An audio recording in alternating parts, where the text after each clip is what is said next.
안녕하세요. 유상민 목사입니다. 오늘 드디어 차에 시동이 걸렸습니다. 어제까지 꽁꽁 얼어붙었던 차가 시동이 걸리니까 뭔가 꽉 막혔던 것이 뚫리는 기분이었습니다. 오늘 감차례 모임이 있었습니다. 차를 가지고 가면 한 15분쯤 걸리는 곳에서 모였는데 차가 없이 대중교통을 이용을 하면은 삥삥 돌아서 1시간 가량이 걸리고, 또 그렇다고 걸어가기에는 시간이 너무 빠듯하고 멀었습니다. 그래서 어떻게 할까 고민 중이었는데 마침 아침에 차에 시동이 걸려서 잘 다녀왔습니다. 오늘 모임은 감찰의 마지막 모임이었습니다. 매월 1회씩 모이는 모임인데 올해는 코로나 때문에 모이지 못한 때가 많았습니다. 대면에서 모이지 못할 때는 온라인으로 모이고 그렇게 모임을 이어왔었습니다. 그렇게 한 번씩 모여서 목회 이야기도 하고 또 살아가는 이야기도 하고 정말 쓰잘것 없는 이야기들을 하면서 시간을 보내기도 합니다. 오늘도요, 제법 민감하지만 그렇다고 별 대안도 없는 이야기가 나왔는데요. 그 이야기를 하면서 제가 좀 격한 감정을 보였습니다. 막 화를 낸 것은 아니지만 말투가 좀 곱지 않았습니다. 왜 그랬는지는 잘 모르겠는데요. 그냥 오늘 제 기분이 그랬습니다. 좋지 않았습니다. 모임 장소에 도착하면서부터 이유 없이 감정이 다운이 됐고, 모임을 시작하고서도 괜히 꼬투리 잡을 일만 찾았던 것 같습니다. 그러다가 결국 정말 사소한 일에 예민하게 반응을 한 것입니다. 다행히 상대 목사님이 저보다 한참 선배 목사님이신데 저에 대해서 대수롭지 않게 넘어가 주셔서 난처한 상황까지는 가지 않았지만 하마터면 서로 감정을 상할 뻔했고 선배 목사님께 큰 신뢰를 범할 뻔했습니다. 모임 후에 같이 밥 먹고 서둘러서 교회로 왔습니다. 오늘 뱅쇼를 한 병 선물로 받았습니다. 별다방에 가면 가끔 마시는 차인데요. 선물로 받으니까 기분이 좋았습니다. 따뜻한 와인이라고 불리는 이 뱅쇼는 유럽에서는 성탄절 음료로 여겨지고 있고요. 특히 감기기가 있을 때에 누구나 마시는 그런 음료, 그런 차라고 합니다. 오늘 사무실에서 따뜻한 뱅쇼 한 잔 마시면서 마음을 추스렸습니다. 그리스도의 이름으로 세상을 축복하고 주위의 사람을 축복하자. 이게 오늘 새벽 적용이었는데 저는 오늘 세상을 향해서 축복하지 못하고 원망하고 주위 사람들을 불편하게 하면서 하루를 보낸 것 같습니다. 그래서 조금 마음이 불편하지만은 다행히 주위의 사람들이 그런 저를 이해해주고 받아주어서 그냥 무난하게 보낸 하루였습니다. 그래서 오늘도 감사한 하루였습니다. 오늘 말씀 보시겠습니다.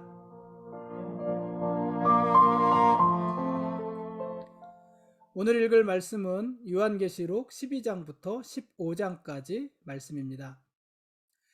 11장까지, 어제 읽은 11장까지 7인의 재앙과 7 나팔의 재앙에 대해서 기록했지 않았습니까?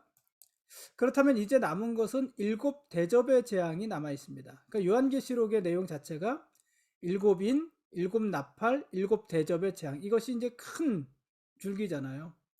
그러니까 이미 7인과 7 나팔에 대해서 했으니까 이제 남은 것은 7 대접의 재앙입니다. 그런데 7 나팔의 재앙과 7 대접의 재앙 사이에 요한계시록 12장부터 14장까지 해당하는 내용이 삽입이 됩니다. 요한의 긴 환상입니다. 환상이 기록이 됩니다. 이 구조가 요한계시록의 구조인 것 같아요. 7인과 7 나팔 사이에도 이런 부분이 있었고, 또 7 나팔과 7 대접 사이에 이렇게 또 끼어 들어가는 이런 부분들이 있는 것입니다. 요한계시록 12장부터 14장까지, 그러니까 7 나팔과 7 대접 사이에 들어간 이 요한계시록 12장부터 14장까지의 키워드는 영적 전쟁입니다. 영적 전쟁 혹은 영적 전투, 이렇게 말을 할 수 있습니다. 세상이 하나님의 심판으로 종결될 때까지 교회는 사단의 세력과 끊임없이 전쟁을 벌여야 한다는 것이 이 부분의 핵심 메시지라고 할 수 있습니다. 일곱인의 재앙을 목격한 교회에 주시는 주님의 메시지는 승리를 확신하라는 것이었잖아요. 또 일곱 나팔의 재앙을 목격한 교회를 향해 주시는 주님의 메시지는 뭐였습니까? 불타는 세상 가운데서 마지막 순간까지 복음을 전하라는 것이었잖아요. 근데 이게 전부가 아닙니다. 주님께서는 일곱 인과 일곱 나팔의 재앙이 있은 뒤로 무시무시한 사탄과 그의 하수인들의 도전이 있을 것을 명심하고 교회는 끝까지 거기에 대해 응전퇴세를 취하라고 말씀을 합니다. 오늘 보는 이 요한계시록 12장과 13장은 용과 두 짐승으로 대변되는 악의 세력에 교회가 어떻게 대응해야 하는지를 이야기합니다. 요한계시록 12장과 13장은 로마의 박해 아래 고난받는 교회의 배후에서 벌어지고 있는 천상, 하늘에서의 영적 전쟁의 모습을 보여주는 환상입니다. 이 전쟁은, 그런데 이 전쟁, 하늘에서 이루어지는 이 전쟁은 창세기 3장에서 이미 시작되어진 오래된 갈등이 발현된 것이기도 합니다. 창세기 3장 15절에 우리가 잘 아는 말씀이 있지 않습니까? 내가 너로 여자의 후손과 원수가 되게 하고 네 후손도 여자의 후손과 원수가 되게 하리니 여자의 후손은 네 머리를 상하게 할 것이요 너는 그의 발꿈치를 상하게 할 것이니라 하시고, 이 말씀이에요. 이 말씀이 지금 요한계시록까지 쭉 이어지고 있고 요한계시록에서 마지막 이 싸움이 행해지고 있는 것입니다. 다만 창세기에서는 모든 악의 근원을 상징하는 것이 뱀이었는데 오늘 이 요한계시록에서는 뱀 대신에 용이라는 표현을 쓰고 있습니다. 이 용이 한 여자와 그녀의 자손을 공격하는데 그들은 메시아와 그의 백성을 의미하고 또는 해석에 따라서는 교회를 의미한다 또는 이스라엘을 의미한다 이런 해석도 있습니다.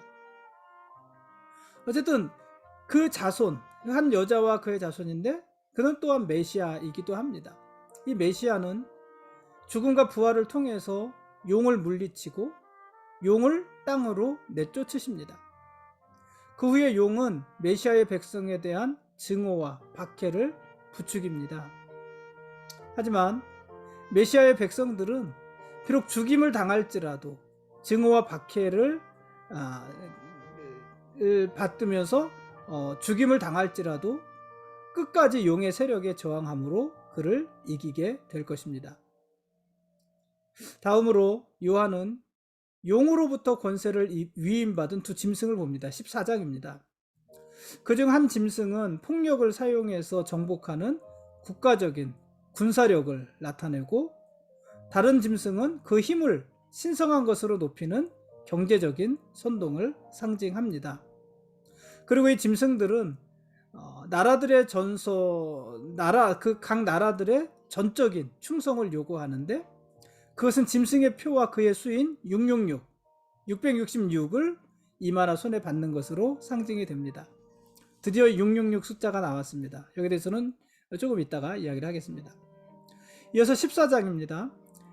짐승 같은 나라들과 용의 반대편에 서 있는 다른 왕이 또 있습니다. 바로 죽임당한 어린 양과 그분을 따르기 위해 삶을 바친 그분의 군대 14만 4천 명입니다. 이 14만 4천 명에 대해서는 어제 이야기를 했으니까 넘어가고요. 요한이 영원한 복음이라고 부르는 승리의 노래가 새 예루살렘으로부터 온 열방으로 흘러갑니다. 또 그들은 모든 사람에게 회개하고 하나님을 경배하며 무너진 바벨론에서 나오라고 외칩니다. 그 후에 요한은 최후 심판의 환상을 보게 되는데요. 그것은 두 번의 추수로 상징이 됩니다. 하나는 곡식 추수로서 왕이신 예수님이 오셔서 그분의 신실한 백성들을 모으시는 것이고요. 다른 하나는 포도송이 추수로서 악에 취해 있는 인류를 나타냅니다. 그런 환상입니다. 그들은 포도주 틀에 던져져서 밟히게 될 것입니다. 사도 요한은 이런 모든 표징을 통해서 교회의 단호한 선택을 요구합니다. 그들은 바벨론의 유혹에 저항하고 어린 양을 따를지 아니면 짐승을 따르고 패배를 겪을지 선택해야만 합니다. 15장과 16장은요. 오늘 15장까지 읽습니다만은 이 15장과 16장은 이제 드디어 7대접에 대한 예언입니다. 7인과 7나팔의 재앙에도 불구하고 사람들은 아직도 회개하지 않았다고 했잖아요. 7대접도 마찬가지입니다. 출애굽의 재앙이 7대접을 통해서 또다시 부어졌음에도 불구하고 많은 사람들은 여전히 회개하지 않습니다. 그러니까 마치 누구와 같으냐면은 출애굽 당시 애굽에 10가지 재앙이 내렸잖아요. 그 재앙이 내렸음에도 불구하고 끊임없이 하나님께 저항하며 하나님을 저주했던 바로 왕의 모습, 그 모습과 똑같은 모습을 말세의 사람들이 보이게 될 것입니다.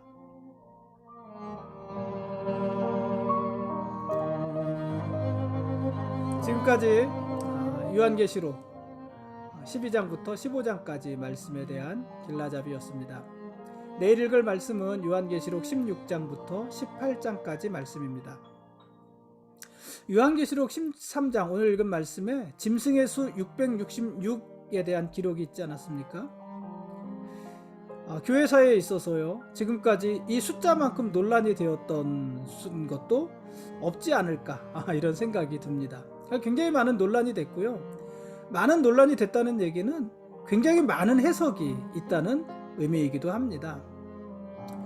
이 666에 대해서 한때 어떤 해석도 있었습니까? 요즘에도 이런 해석을 이어가는 사람들이 많이 있습니다만은, 한때는 요즘 우리가 누구나 쓰는, 누구나 사용하는 바코드, 그죠? 바코드. 누구나 다 바코드, 마트에 가도 바코드를 찍고 어딜 가도 다 바코드를 찍잖아요. 요즘에 특히 어느 곳이든 출입하기 위해서는 바코드를 찍어야지만 출입이 되잖아요. 한때는 이 바코드를 짐승의 수 666이라고 하기도 했습니다. 그래서 이 바코드를 쓰면 안 된다, 이렇게도 말을 했던 적이 있지 않습니까? 어쨌든 이 666에 대한 해석은 굉장히 많이 있습니다. 근데 어떻게 해석하든지 사실 우리는 이 짐승의 숫자인 666에 대해서 잘 알지 못합니다.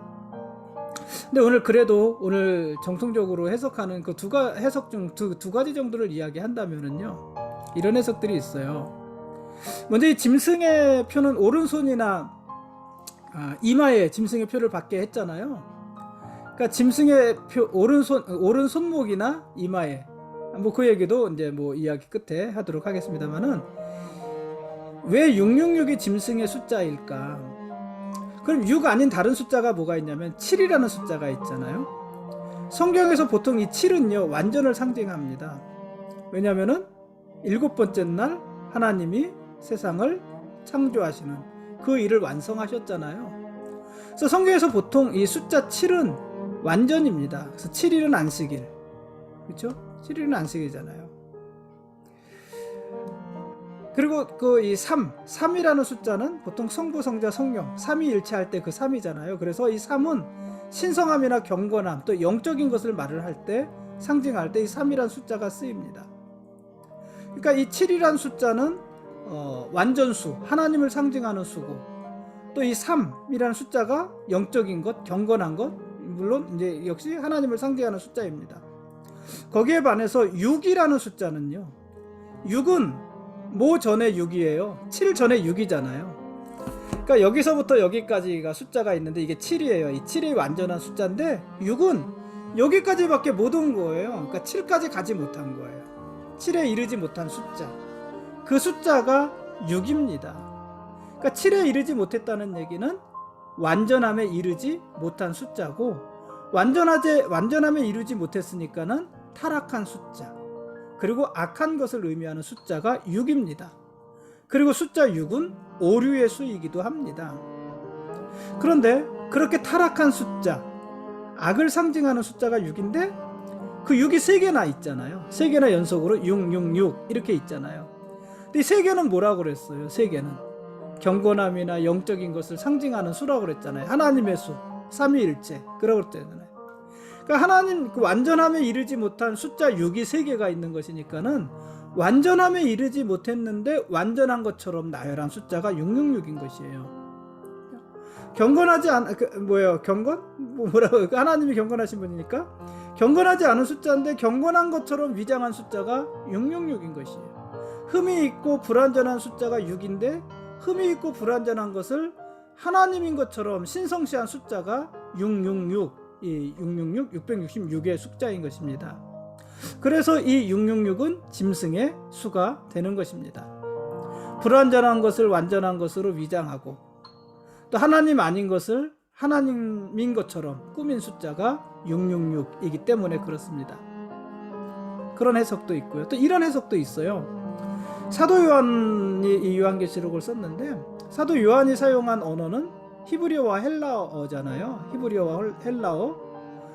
히브리어는 이스라엘의 언어고 헬라어는 로마의 언어였단 말이에요.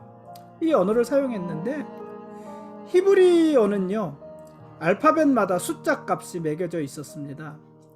그런데 헬라어 단어인 네로, 황제죠. 네로와 짐승을 히브리어로 표기한 후에 숫자 값을 더하면 666이 되는 것입니다. 그래서 이 숫자 666은요, 누구를 상징하는 숫자가 됐냐면은 네로를 상징하는 숫자가 된 것이에요. 근데 이 네로는 어떤 사람이었습니까? 교회를 악랄하게 핍박했던 사람이잖아요. 교회를 박해했던 사람이잖아요. 그러니까 무슨 역할을 한 거냐면 짐승의 역할을 한 거예요. 마지막 날 교회를 박해하는 짐승의 역할을 네로가 한 것입니다. 그래서 이 숫자 666을 네로의 수 그리고 짐승의 수 이렇게 보는 것입니다. 물론 666은 이 짐승의 숫자는 네로만 가지고 있는 숫자는 아니고 네로와 같이 행동하는 후대의 모든 나라와 모든 나라가 다 짐승의 수가 될 수 있다고 해석을 하는 것입니다. 아무튼요, 이렇게 666은 짐승의 수고 사탄의 수입니다. 그런데 그 짐승의 수를요, 어디에 표시하게 했냐면은 손목과 이마에, 손목과 미간에 표시하게 한 것입니다.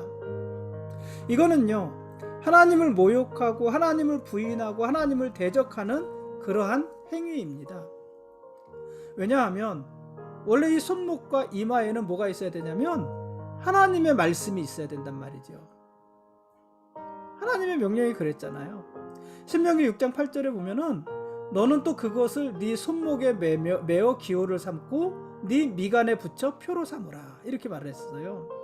그것이 뭐예요? 그것이 하나님의 말씀이에요.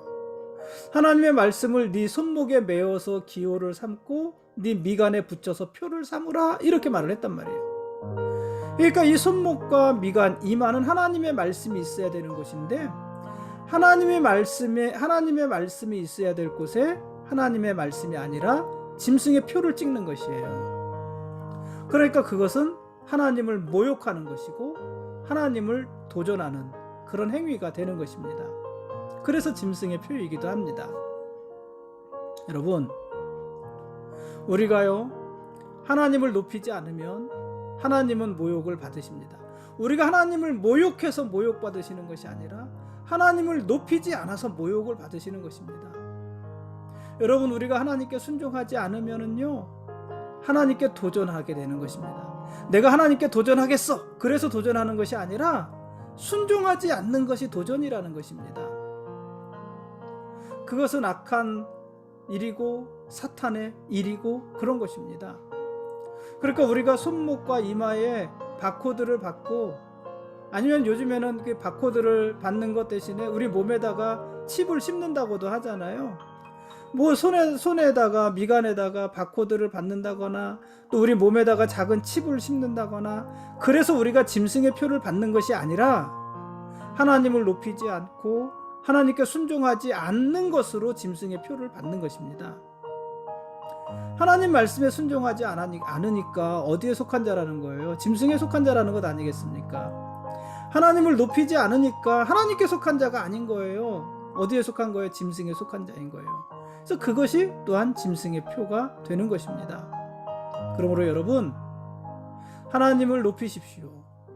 그리고 하나님의 말씀에 순종하십시오. 그것이 마지막 때를 살아가는 우리가 마땅히 행할 일들인 것입니다. 오늘은 여기까지 하겠습니다. 예수님이 우리의 왕이십니다. 그리고 우리는 그분의 거룩한 백성들입니다. 고맙습니다.